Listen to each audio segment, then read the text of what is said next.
Amen, amen. Nous acclamons le Seigneur. Nous allons passer rapidement l'écoute de la parole de Dieu.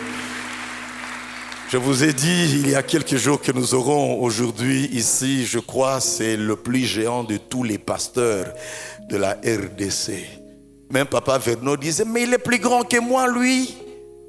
Amen, amen. C'est lui qui est actuellement le pasteur à la borne Bukavu, juste à côté du collège ou encore à côté du marché de Moumba. Pour ceux qui connaissent bien la ville de Bukavu, on a une église, en tout cas, qui fait son bon nombre de chemins, qui avance bien.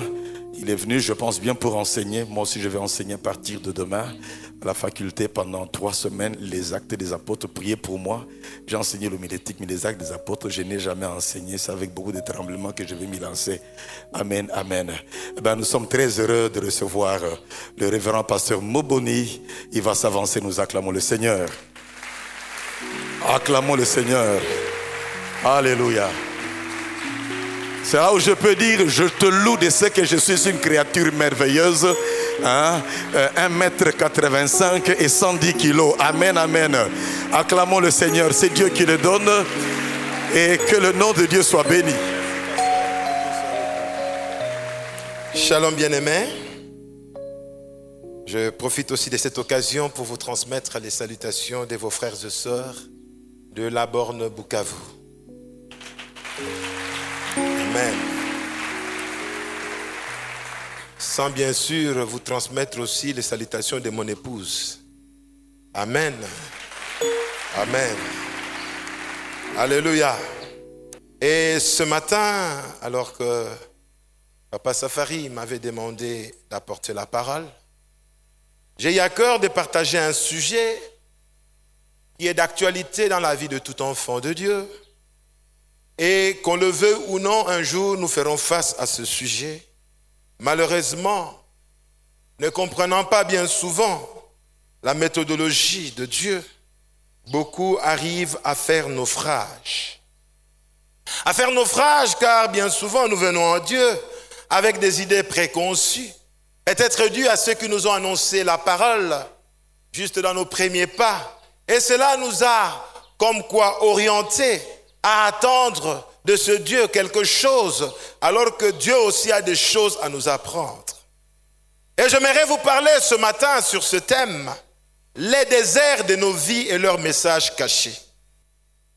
Les déserts de nos vies et leurs messages cachés.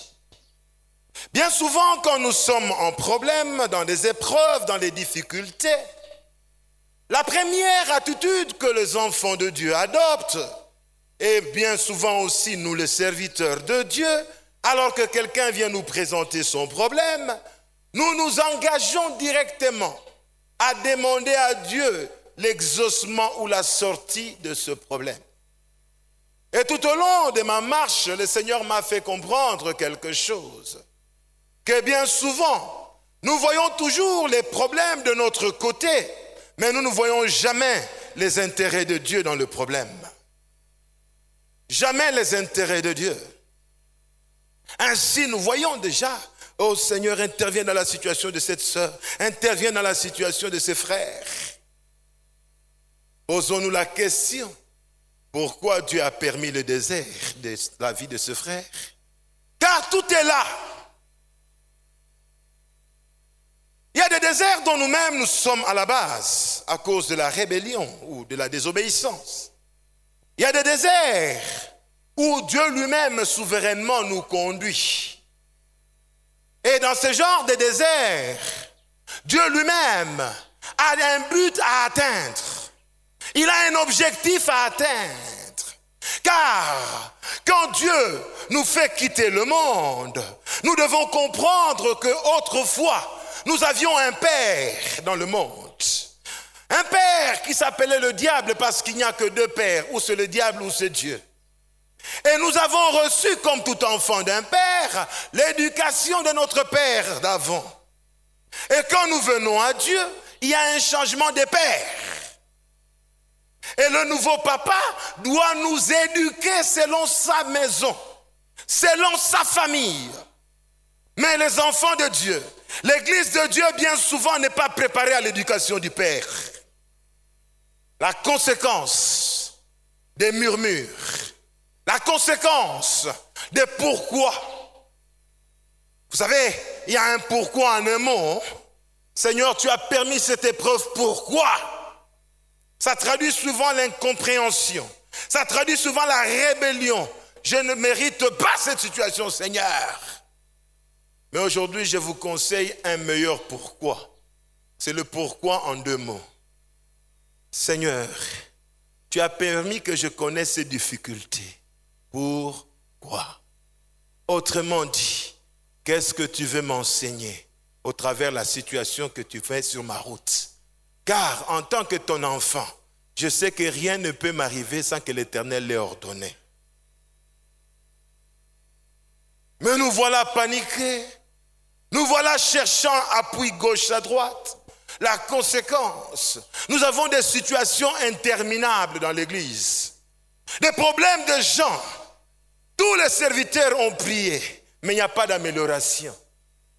Ce matin, il y en a d'autres qui sont là, prêts à abandonner la foi.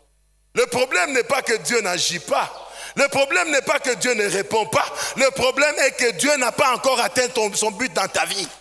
Tu n'as pas encore saisi, c'est que Dieu, en permettant que tu passes par cette situation, puisse vouloir te communiquer. Et tant que nous ne comprendrions pas, nous ferons du surplace. Et vous voyez des gens perdurer dans leur situation. D'autres même céder à la révolte et à la rébellion. Comme j'ai entendu un homme de Dieu, Dieu me doit, Dieu m'a déçu. Et ce n'était pas étonnant quelques années après qu'il abandonne le ministère. Parce qu'on est venu avec des a priori. Ce fut le cas aussi avec les enfants d'Israël, frères et sœurs. Dans Exode 15, du verset 22 au verset 27e, nous lisons là l'histoire de ce peuple qui est là un modèle pour nous, selon 1 Corinthiens 10, le verset 5 et 6, ainsi que le verset 11. Il est dit là que ces choses ont été écrites pour notre instruction, nous qui sommes de la fin de temps. Il est dit là, Moïse fit partie Israël de la mer Rouge. Ils prirent la direction du désert de Chour. Après 3 journées de marche dans le désert, ils ne trouvèrent point d'eau. Et ils arrivèrent à Mara. Mais ils ne purent pas boire l'eau de Mara parce qu'elle était amère. C'est pourquoi ce lieu fut appelé Mara. Le peuple murmura contre Moïse en disant, « Que boirions-nous » Moïse cria à l'Éternel, et l'Éternel lui indiqua un bois. Et l'Éternel donna au peuple des lois et des ordonnances, et ce fut là qu'il les mit à l'épreuve. Il dit, si tu écoutes attentivement la voix de l'Éternel ton Dieu, si tu fais ce qui est droit à ses yeux, si tu prêtes l'oreille à ses commandements, et si tu observes toutes ses lois, je ne te frapperai d'aucune maladie dont j'ai frappé des Égyptiens, car je suis l'Éternel qui te guérit. Jéhovah Raphi. Ils arrivèrent à Élim, où il y avait 12 sources d'eau et 70 palmiers, et ils campèrent là, près de l'eau. Amen. Un texte merveilleux. Quand vous avez vu le thème, je parle des déserts, pas d'un désert. Les déserts de nos vies, car il y en a plusieurs et de plusieurs sortes. Et en méditant sur ce passage des enfants d'Israël, j'ai vu tout au long de leur marche que Dieu ne les a pas conduits dans un seul désert. Au chapitre 15 que nous venons de lire, il est dit là que Dieu le conduisit dans le désert de Chour. Au chapitre 16, le nom du désert change. Ils arrivèrent au désert des Sin. Au chapitre 17, le nom du désert change. Et ils arrivèrent au désert à Réphidim, au désert des Sinaï. Et plus loin, après le don de la loi au mont Sinaï, il est parlé d'un autre désert, le désert des parents. Et chaque mot que la Bible souligne a son importance. En changeant de désert, nous voyons aussi dans chacun de ces déserts, Dieu avoir des objectifs précis pour son peuple. Chaque désert a eu ses expériences, chaque désert a eu ses leçons. Il n'y a pas eu uniformité, chaque désert est spécifique. J'ai vu, selon le but de Dieu, qu'en tant que chrétien, en tant qu'enfant de Dieu, dans les problèmes qui nous arrivent, les épreuves que Dieu peut permettre dans notre vie, nous pouvons nous retrouver soit dans les objectifs du désert de Chour, soit dans l'objectif des déserts de Sinaï, soit dans l'objectif des déserts de Sin, soit dans les objectifs des déserts des parents.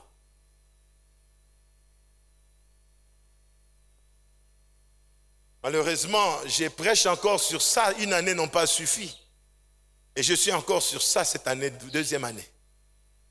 Et je ne suis qu'au deuxième désert dans mon église. Mais aujourd'hui, j'aimerais juste vous donner quelques pensées sur le tout premier désert. Il est là, parler de Moïse. À la sortie du pays d'Égypte, Dieu a manifesté sa gloire. Le peuple a vu et été émerveillé par la puissance de Dieu, par les miracles accomplis par Dieu. Ils ont chanté, comme nous le voyons au premier verset de ce chapitre 15. Ils ont loué, ils ont fait des déclarations extraordinaires. Aucun Dieu n'est comme toi. Tu es le Dieu redoutable, tu es le Dieu terrible. Regarde, les armées du Pharaon sont en meule. Et lui-même, il est là avec ses armées déjà englouties dans les eaux. Oui, c'était la joie, l'effervescence à la vue de la puissance de Dieu. Mais malheureusement, la suite de l'histoire déchante. La suite de l'histoire déchante. Aujourd'hui, nous avons des chrétiens qui ne sont pas stables. Aujourd'hui, nous avons des églises qui ne sont pas stables. Parce que bien souvent, la façon d'appréhender Dieu n'était pas selon la méthodologie et les buts de Dieu. Et beaucoup sont ici à l'église, s'appuyant sur le Dieu des miracles, s'appuyant sur la puissance de Dieu. Oh, le Dieu qui guérit, le Dieu qui sauve, le Dieu qui fait ceci. Écoutez-moi très bien, le salut de Dieu n'est qu'un premier pas et nous engage dans une école. À celui qui persévérera jusqu'à la fin. Il est dit celui qui persévère. Après le salut, il y a la persévérance sur le chemin. Et Jésus n'a pas fait de mystère. Dans Jean 14, 6, se présentant aux siens, il a dit, je suis le chemin, je suis la vérité et la vie. Mais il ajoute, nul ne va au Père que par moi. Venir à Jésus, recevoir Jésus est une étape. Mais en Jésus, il y a une marche qui mène vers le Père. C'est la vie chrétienne.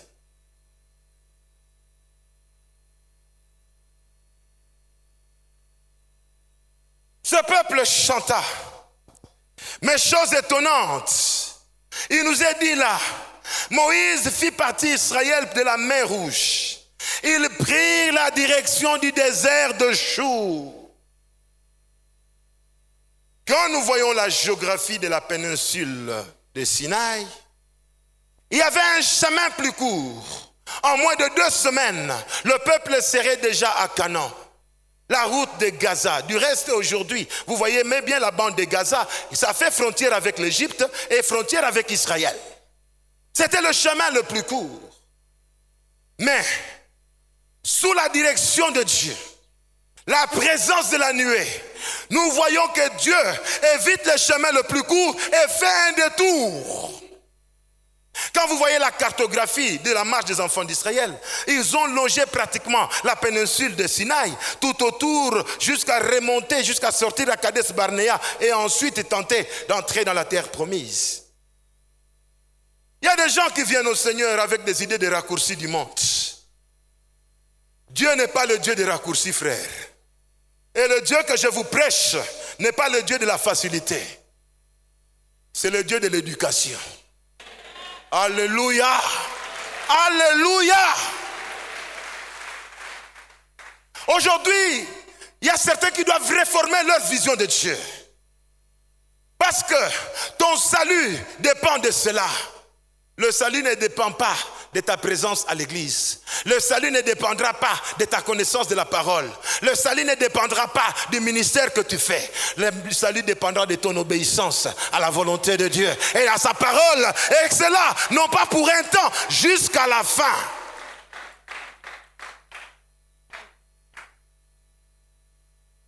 Ce peuple à chanter. Ils se sont fait l'idée de leur Dieu. Ils l'ont montré dans leur chant. Le Dieu redoutable, le Dieu terrible. Je pense que quand le peuple quittait l'Égypte, ils allaient voir, mais avec un tel Dieu, est-ce que nous connaissons encore des problèmes? Est-ce qu'avec un tel Dieu, qui peut encore nous résister? Il y a un peu un orgueil spirituel qui est là, parce qu'on a un Dieu spécial. Mais le même Dieu, qui a manifesté sa gloire et sa puissance, le conduit dans un désert. Et quel désert? Ils avaient l'abondance d'eau en Égypte. Ils avaient l'abondance d'eau car ils habitaient le pays de Goshen, dans le delta du Nil. Mais là, il est dit que sur ce chemin de désert, ils ont fait 3 jours. 3 jours sans trouver de l'eau dans le désert. Seigneur, est-ce que je rêve ou quoi? Tu nous as fait sortir d'Égypte.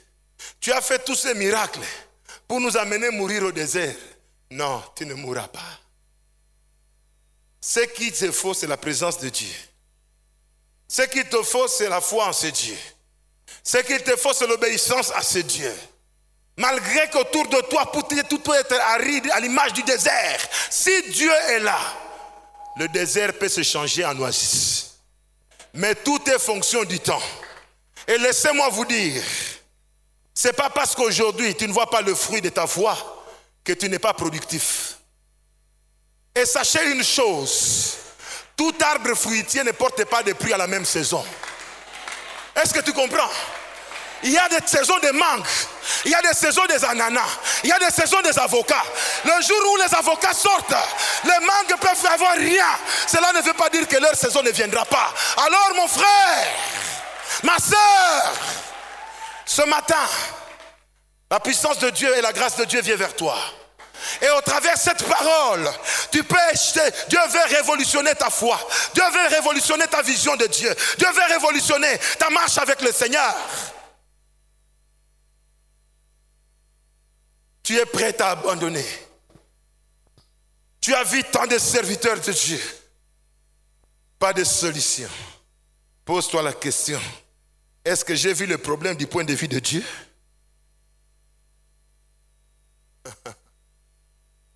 C'est quand tu comprendras la leçon que vous allez passer à une autre classe.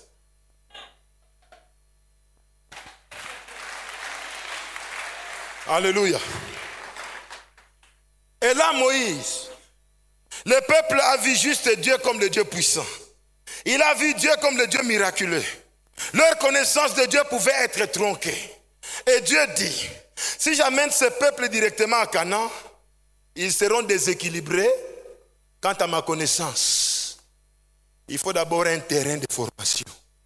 Il faut un terrain d'éducation. Avant de les amener dans ma terre de Canaan, ils doivent savoir les règles que j'apprécie à Canaan. L'Égypte a eu ses règles. Canaan aussi aura ses règles. Si en Égypte tu dépendais du roi Pharaon, à Canaan tu dois dépendre du roi éternel. Et chaque roi a ses exigences. Chaque roi a ses desiderata. Et tu ne peux pas entrer comme il se doit et vivre comme il se doit avec ce roi si de préalable, ce roi-là ne te fait pas part de son code de conduite, de sa façon de marcher avec ses sujets. Oui, frère, il est important pour nous de comprendre que le but ultime de Dieu, son souci permanent après notre salut, c'est de nous amener à l'image et à la ressemblance de Christ. Le monde nous a déformés. Le diable autrefois nous a déformés. Et Dieu va commencer un travail. Un travail sur notre personne. Un travail sur notre caractère. Car il veut nous communiquer la culture de son royaume. Écoutez-moi, bien-aimés, Église du Seigneur. Au ciel, il n'y aura plus de formation de caractère. C'est sur la terre que Dieu formait les fils du royaume. C'est sur la terre que Jésus est venu former le fils du royaume. Il a dit, je m'en vais vous préparer une place. Après quoi, je viendrai seulement vous faire quoi? Vous prendre. Et il prendra qui? Ceux qui sont prêts, qui sont formés et qui ont la culture du royaume. Parce qu'au ciel, il n'y aura pas la culture du monde, frère.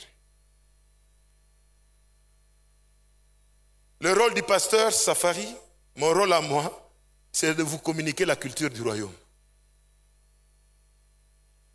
La parole de Dieu nous enseigne sur la culture de notre pays, de notre patrie. Les valeurs qui sont dans le royaume, la paix, la joie, l'amour, les fruits du Saint-Esprit sont en réalité la nature même de Dieu. Vous voyez? Et nous devons déjà les acquérir ici. Nous devons être formés ici. Le monde est comme une carrière que Dieu utilise. Et quand les pierres sortent de la carrière, elles n'ont pas de forme ou ont des formes bizarres. Mais le propriétaire des pierres doit tailler ces pierres pour leur donner la forme qui sera utile là où il bâtit sa maison. Oh, si la pierre pouvait parler. Je vois ce bel édifice. Mais combien de pierres sont entrées ici? Avec le même granit. Il y a une partie qui est faite en moellon. Il y a d'autres parties qui sont faites en caillasse. Et dans la maison de Dieu, il y a d'autres qui seront des moellons, il y a d'autres qui seront des caillasses spirituelles. Alléluia. Mais pour avoir ces moellons, allez à Kinsuka. Vous allez voir comment ça se passe. De gros marteaux, avec des gens, avec des biceps et des triceps qui parlent d'eux-mêmes. Quand ils soulèvent comme ça, vous entendez boum, boum. Mais la valeur de ces pierres, c'est quand ils sont utilisés. C'est quand ils acceptent la forme qui les rendra encore utiles. Vous m'entendez? Et votre valeur dépend de la forme que vous aurez face au travail que Dieu fait sur la terre. Alléluia. Moïse fit partir le peuple par le chemin du désert. Le temps nous manquerait. Il nous est dit là qu'il les a fait partir d'abord sur un chemin de désert. Et le monde dans lequel nous vivons est un désert, frères et sœurs. Il n'y a pas d'eau, car la seule eau vient de Dieu et de Dieu seul. Lui-même l'a dit dans le psaume 36. Il est dit, le psalmiste dit qu'auprès de toi se trouve la source de l'eau vive. C'est toi, Jésus. Et la première leçon, parce qu'aujourd'hui je vais m'atteler sur un tout petit peu, parce qu'on ne peut pas tout terminer. La première leçon à apprendre, quand nous quittons l'Égypte, image du monde, c'est la nature du chemin dans lequel nous sommes appelés à marcher avec Dieu. Et la nature de ce chemin nous est donnée par la signification du nom de ce désert. Le mot chour est un mot d'origine arabe qui signifie muraille ou fortification. En d'autres mots, Dieu va conduire son peuple sur un chemin de forteresse, sur un chemin où il y a des obstacles, des murailles à franchir. Et cela nous donne l'idée de la marche dans ce monde, frère. N'est-il pas dit dans 2 Timothée 3,12 que ceux qui voudront vivre pieusement en Jésus-Christ seront persécutés? Jésus n'a-t-il pas dit dans Jean 16, 33, vous aurez des tribulations dans le monde, mais prenez courage, j'ai vaincu le monde. N'attendez pas que le monde vous acclame, frère. Continuez votre marche. Et je sais moi vous dire, le désert d'aujourd'hui ne veut pas dire ta fin.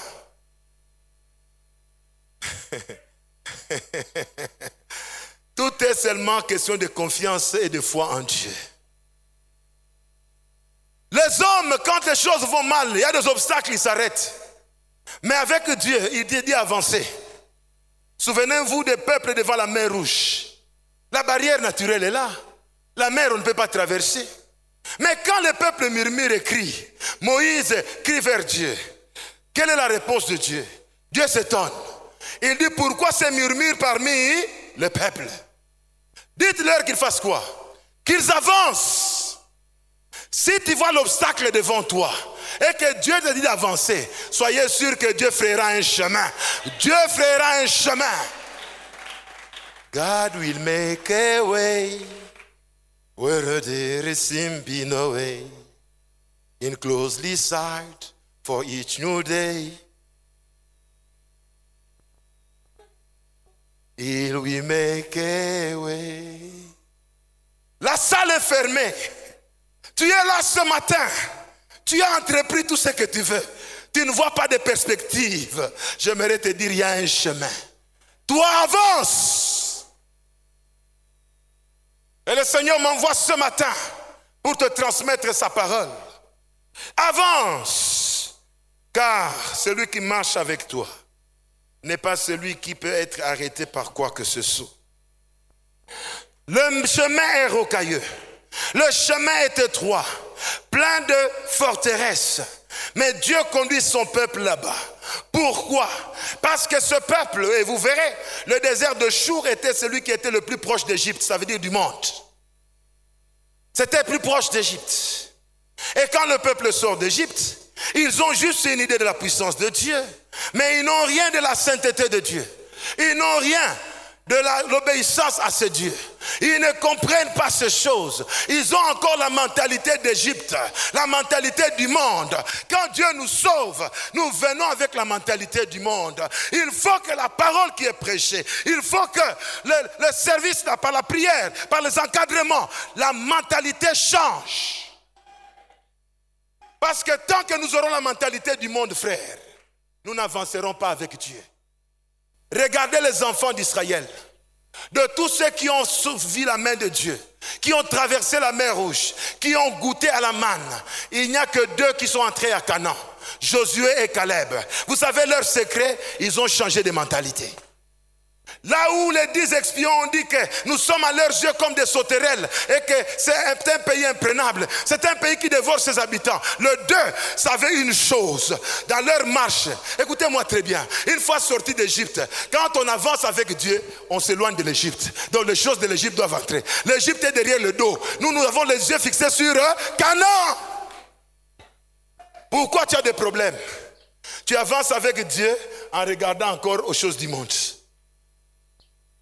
Mais si tes yeux sont fixés sur Canaan, comme Josué et Caleb, il regarde les autres, il leur dit, il est vrai tout ce que vous avez dit, mais il y a quelqu'un qui a parlé. L'Éternel a dit. Nous n'avons pas besoin d'obstacles que nous rencontrerons. Nous n'avons pas besoin de les décrire. Même si à notre yeux nous sommes comme des sauterelles. Mais nous savons une chose, l'Éternel a dit, allons, prenons possession de notre territoire. Ils anticipent la possession dans leur confiance en Dieu. Et quand Dieu voit cette foi-là, Dieu vient honorer sa foi parce qu'il est le consommateur de notre foi. Il faut que votre foi nourrisse Dieu jusqu'à ce qu'il soit rassasié. Alléluia. Première leçon, le nom du désert. La vie chrétienne dans ce monde, frère, sera une vie qui va être difficile. Car le chemin est fortifié. Le monde a des valeurs contraires aux valeurs de notre foi en Dieu. Il a des valeurs inspirées par le maître qui règne. 1 Jean 5, 19. Le monde entier est sous la puissance du malin. Et le malin cherchera à torpiller notre marche avec le Seigneur et nous combattra continuellement. Oui, ce chemin, ça sera un chemin de hautes murailles à franchir, image des obstacles à surmonter pour atteindre de buts. Mais sur ce chemin, il y a un Dieu qui nous dit d'avancer. Alléluia. Je vais être bref là-dessus. La deuxième leçon, après avoir compris la nature du chemin et de la marche avec Dieu, nous devons comprendre que Dieu va commencer un travail sur notre personne. C'est là que les problèmes commencent. D'abord, vous comprenez que je suis dans un désert de Chour. Quand je quitte le monde, j'entre dans un désert de Chour où la nature m'est hostile. Tous les collègues acceptent la corruption, toi tu ne prends pas et tout le monde se ligue pour te faire partir du travail. C'est normal, ils ont leurs valeurs, toi tu as d'autres valeurs. Alléluia. Mais la deuxième leçon va commencer par les privations. Et quoi, le travail de notre personne. Dieu va chercher à nous éduquer et nous donner son éducation. Et cela commence par un travail en profondeur de notre personne. Il va s'occuper de nous, forger notre caractère. C'est là la première priorité de Dieu. Car c'est au travers de cela que nous serons à l'image de Christ. Nous ne pouvons pas être à l'image de Christ avec les valeurs du monde. Nous ne pouvons pas être à l'image de Christ avec notre vieux caractère, notre vieille nature. Il faut que cette nature soit crucifiée. Il faut que cette nature soit brisée. Et Dieu va maintenant le faire pour ce peuple. Autrefois, ils avaient l'eau. Mais Dieu va susciter des privations. Des privations qui éprouvent la chair.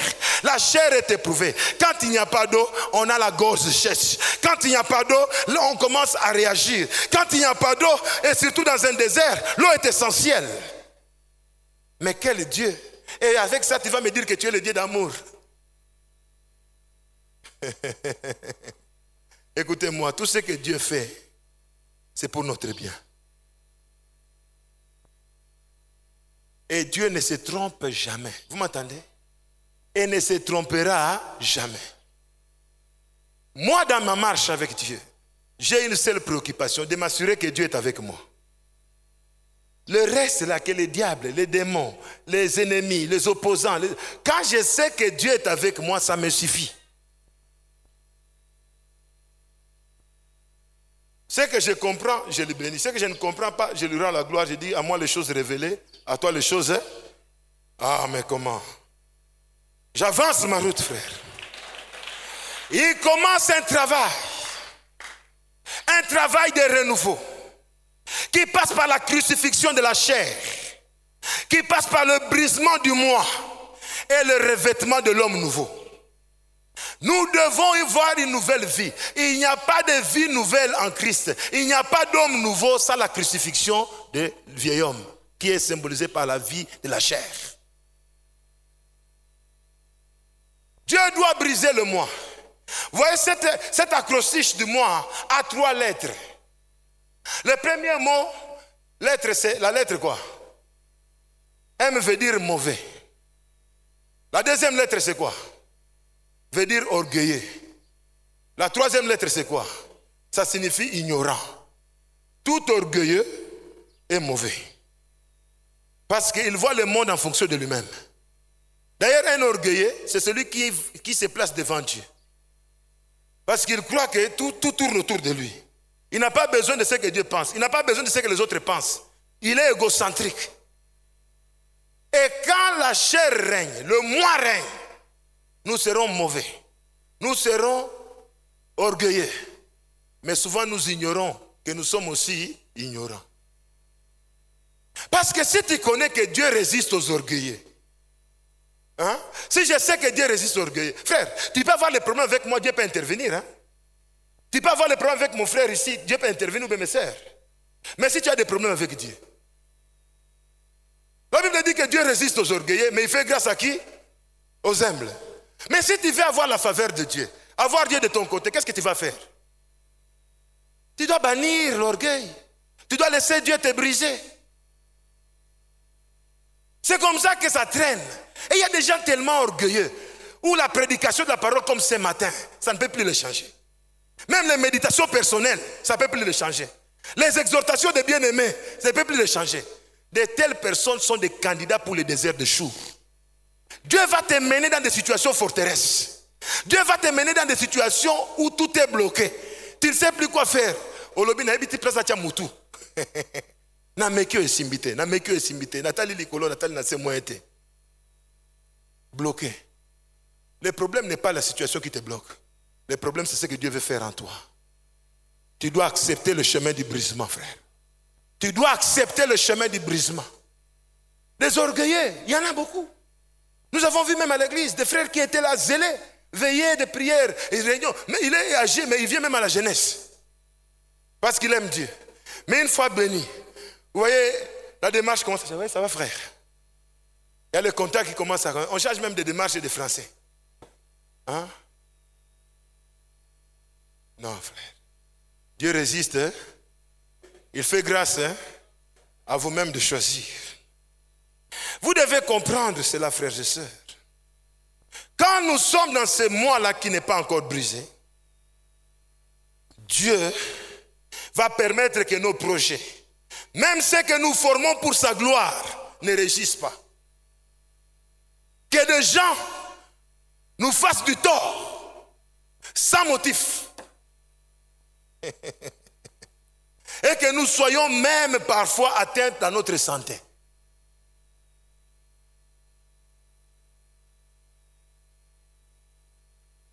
là, nous devenons fragiles. Et j'aime dire aux bien-aimés, Dieu est notre créateur. Il connaît notre composition chimico, physico, spirituelle, matériaux, comme vous voulez là. Toutes les propriétés de l'homme, Dieu connaît. Il sait là où toucher et tout s'écroule. C'est pour cela, des fois, soyons humbles, frères. Soyons humbles. Dieu touche seulement quelque part. Et voilà celui qui était là. Regardez un peu, même nous les hommes, souvent. À la maison, nous faisons des trônes de chefs, soyez femmes, soyez soumises. Mais dès qu'un petit microbe du plasmodium, les responsables de malaria, il atteint les grands messieurs comme moi. Vous voyez un blessé bien couvert là, en train de trembloter sur un lit. Toute sa force est partie. Hey, chérie, viens un peu. Mais tu tournais sur elle il y a quelque temps, non? Mais un petit microbe te met en difficulté. Dieu est tellement sage, frère. Hein? Alléluia. Vous êtes là? Vous êtes là? Bon appétit. Oh, il faut dire pareillement. Ah ouais, moi aussi je suis édifié. Alléluia, encouragez-moi un peu avec les acclamations, frère. Oh, mais oui. Alléluia. Bien-aimés, le temps avance. Sachons que Dieu va nous amener à nous vider de nous-mêmes pour nous remplir de lui. Est-ce que tu m'entends bien? On ne remplit qu'un vase qui est vide. On ne remplit pas un vase qui est plein. Tu es déjà plein de toi-même. Qu'est-ce que Dieu va encore faire? Et si Dieu n'est pas le Seigneur de ton cœur, le roi de ton cœur, il ne sera jamais le Seigneur de ta vie. Est-ce que tu m'entends? Un même cœur ne peut pas avoir deux rois. Dieu et toi-même. Il faut qu'un abdique.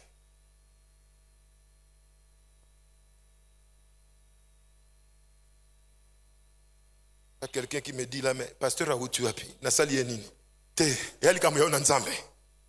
Amen. Il va nous conduire dans les épreuves, des situations contraignantes, où nous nous sentons petits. Ce que j'appelle des situations forteresses, où nous sommes comme emprisonnés par des hautes murailles, pas de perspectives de sortie en vue. Des situations où nous sommes comme désarmés. Tous nos efforts s'écroulent et semblent vains. Des situations apparemment insolvables. Et là, notre orgueil propre est brisé. Nous sommes là comme pris en otage. Et quand Dieu entrera en action, nous apprenions à mieux apprécier ses interventions, son amour et sa grâce. Il dit, en tout cas, ceux qui nous embêtent, nous avons été dans la situation. Et vous voyez des gens, tellement que Dieu l'a bien fignolé vraiment. Et il dit, bon, mon frère, ceux qui nous embêtent, il ne sait plus t'expliquer ce qui s'est passé. Il dit, mon frère, lui-même sait le parcours et comment ça a été compliqué. Mais Dieu, dans sa grâce, est venu. Et il a compris une chose. Dieu doit avoir une place dans son cœur. Et ce brisement, frère, c'est la voie de l'acquisition de l'humilité. Cette vertu essentielle pour notre devenir en Dieu.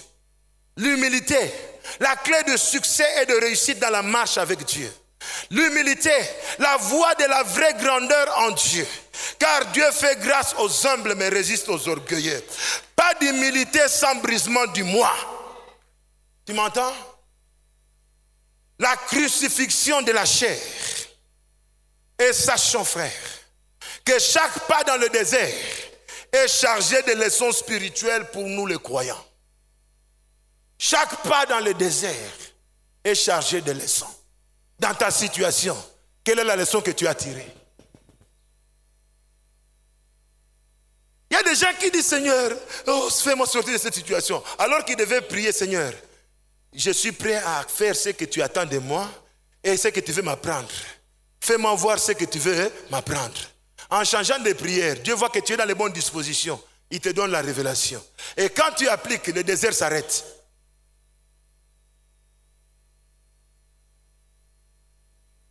Pourquoi tu traînes dans le désert alors que Dieu est déjà en action? À cause, tu ne veux pas laisser Dieu te tailler. Tu ne veux pas laisser Dieu te monder, frère. Et quand, chaque pas est chargé donc de leçons, frères et sœurs. Et nous attendons toujours à ce Dieu-là. Nous pouvons éviter certaines choses, voir certaines corrections sévères de Dieu, en nous jugeant nous-mêmes, en portant un regard honnête sur notre vie et sur nos pratiques, et à prendre la décision de les abandonner, ce qui déplaît au Seigneur, en nous appuyant sur sa force. Nous devons faire la distinction entre ce que nous sommes et ce que nous devons être. Est-ce que tu as déjà fait ce travail? Ce que tu es aujourd'hui, est-ce que c'est ce que tu devais être au Seigneur? Faites toujours des prières comme ça. Oh Seigneur, fais-moi du bien. Seigneur, fais-moi du bien. Alors je vais vous poser une question. Est-ce que vous faites du bien à Dieu?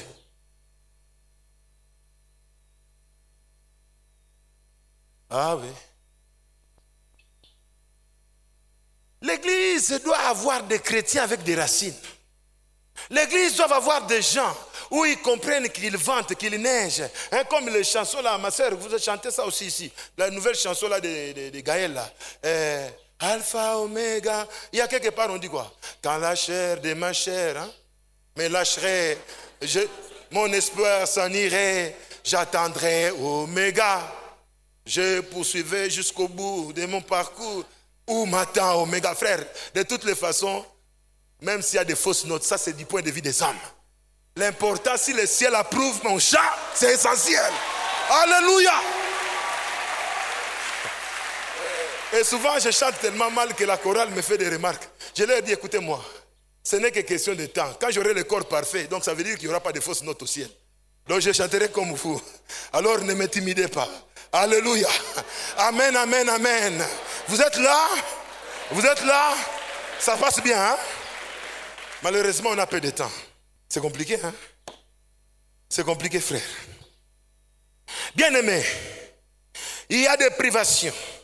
Dieu utilisera des situations de privation, des choses qui nous sont essentielles dans la vie, pour nous amener à comprendre une vérité essentielle, à dépendre de lui et de lui seul.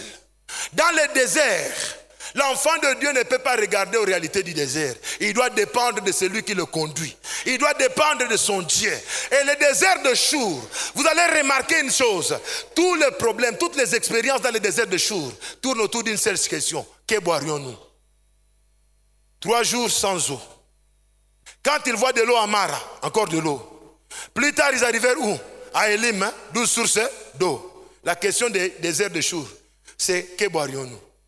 Et Dieu veut amener les enfants de Dieu à comprendre que Christ doit être la seule source où nous devons dépendre. Le psalmiste dit ceci, dans le psaume 87, au verset 7, « Toutes mes sources sont en toi, ô Dieu. » Est-ce que toutes les sources de ta vie sont en Dieu? À la différence du désert de Sin, la question va changer. Dans le désert de Sin, la question change. Que mangerons-nous?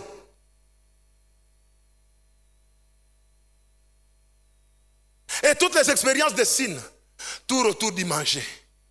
Le but, c'est de découvrir Christ comme la nourriture pour les siens. Celui qui mange ma chair et qui boit mon sang vivra éternellement.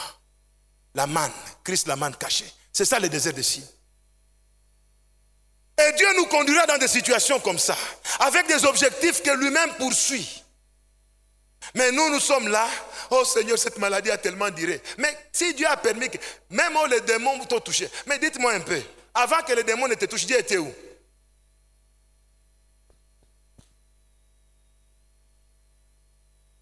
La Bible dit qu'il ne sommeille ni ne dort. Ça veut dire qu'il ne peut pas être surpris. Et nous sommes entre ses mains. C'est loin, comme la prunelle de son œil. Et la Bible dit que rien ne peut nous arriver, ça que l'Éternel l'ait ordonné ou permis.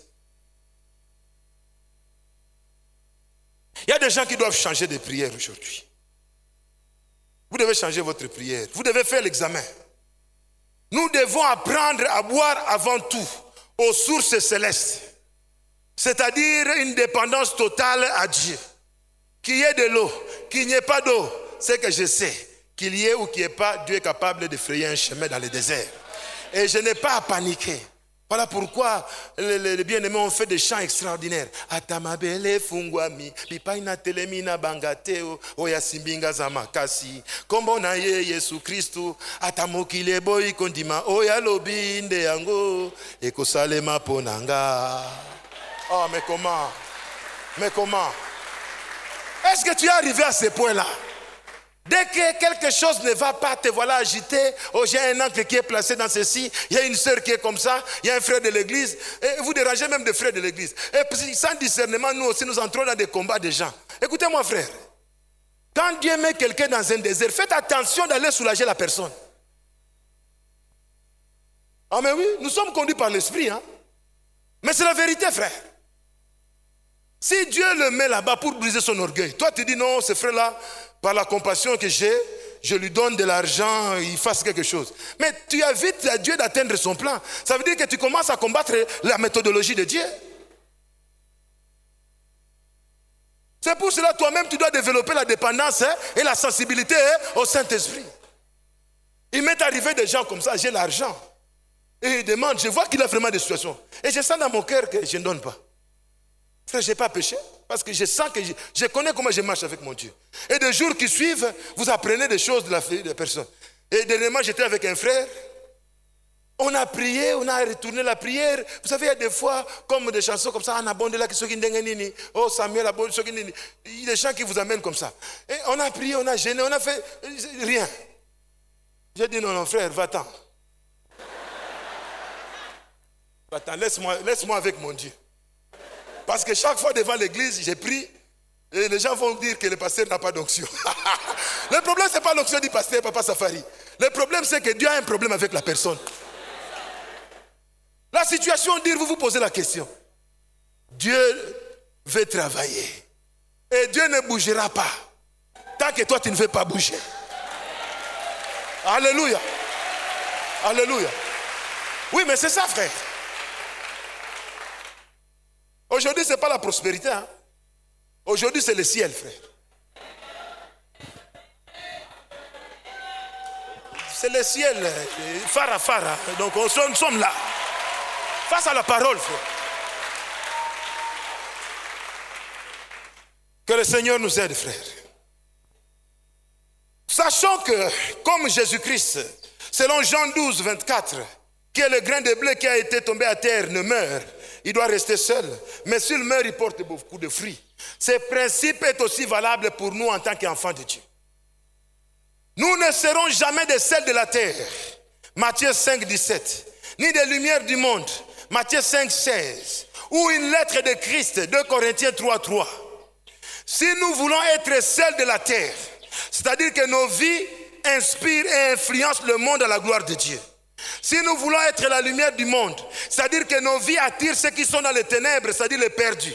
Si nous voulons être des lettres de Christ, que ça veut dire que nos vies soient un message de Dieu au monde, nous devons suivre le même processus que notre Maître Christ. Tomber à terre, commencer d'abord par mourir et ensuite porter du fruit. De même,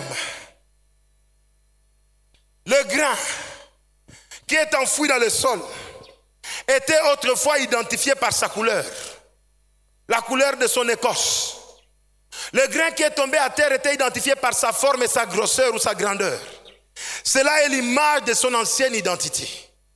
Prenez le cas de ce grain de haricot ou le grain d'arachide et nous connaissons les couleurs caractéristiques. Mais pour croître, il doit commencer une fois semé à perdre cette ancienne identité avant d'y voir l'identité nouvelle. Quand vous plantez les grains de haricots, la première chose dans la terre, les écorces doivent sauter. La forme ancienne doit changer. La grandeur a passé. Et soudain, de la mort de cette première identité, une identité nouvelle va sortir. La plante qui commence petit et qui pousse. Qu'est-ce qui fait que depuis que tu es au Seigneur, les gens t'identifient toujours dans ton ancienne écorce? Pourtant, tu es semé dans ce monde comme Christ a été semé dans ce monde. Tu resteras toi-même avec un avenir que tu devais avoir avant. Parce que la plante qui sort de ce grain a un autre avenir. C'est produire d'autres grains en multitude. C'est devenir grand. Mais le grain là, Il avait un avenir, soit être mangé. Avec papa, lui, le couement, la nutrition. C'est fini. Mais quand il meurt, le même grain qui était un, il peut produire des centaines. Il peut produire des milliers.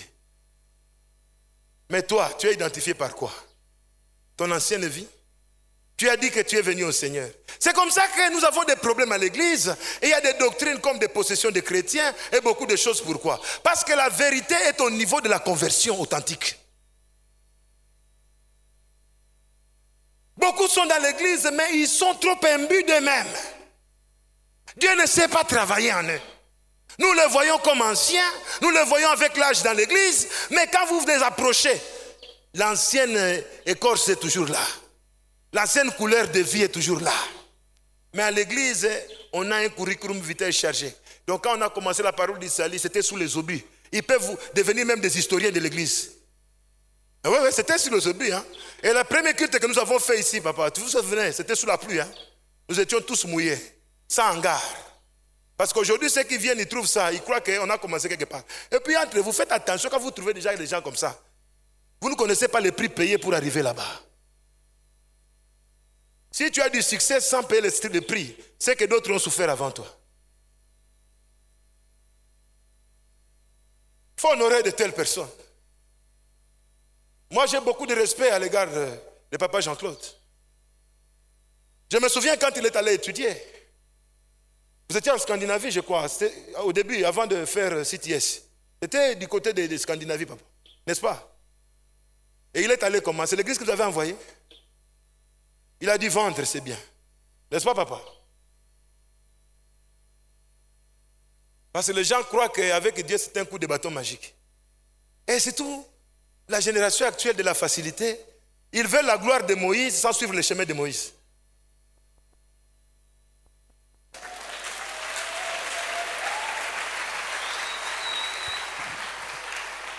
L'église n'était pas là au début. Lui-même, il a senti l'appel d'en haut. N'est-ce pas, papa? Et si je ne m'abuse, vous avez vendu votre maison, votre parcelle. Voilà. Pour étudier, faire pour qu'aujourd'hui vous gagnez. C'est comme ça, frère. Faites attention, papa, pardon, excusez-moi. Excusez-moi. Je ne sais pas pourquoi je dois dire ça. Excusez-moi, papa, mais je le sens, je dois le dire. Faites attention quand vous venez des gens qui sont là. Soutenez-le, vous serez bénis.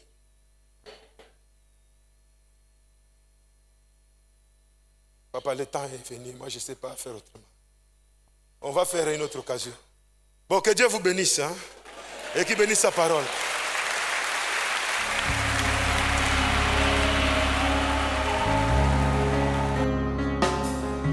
Tous les anges de sa sainteté, l'univers crie sa majesté.